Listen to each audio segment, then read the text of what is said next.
मी Antarwali Sarati drone टेहाळणी प्रकरणी पोलिसांच्या 3 टीम्सकडून तपास सुरू झालाय।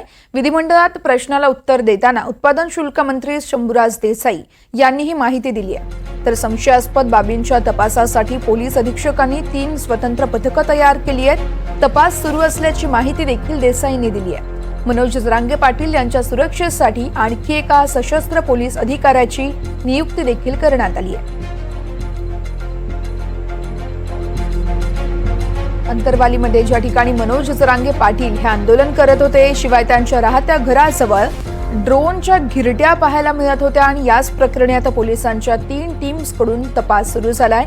विधिमंडळात प्रश्नाला उत्तर देताना उत्पादन शुल्क मंत्री शंभूराज देसाई यांनी ही माहिती दिली आहे। संशयास्पद बाबींच्या तपासासाठी पोलीस अधीक्षकांनी 3 स्वतंत्र पथकं तयार केली आहेत, तर त्या संदर्भात तपास सुरू असल्याचं देखील देसाईंनी सांगितलंय।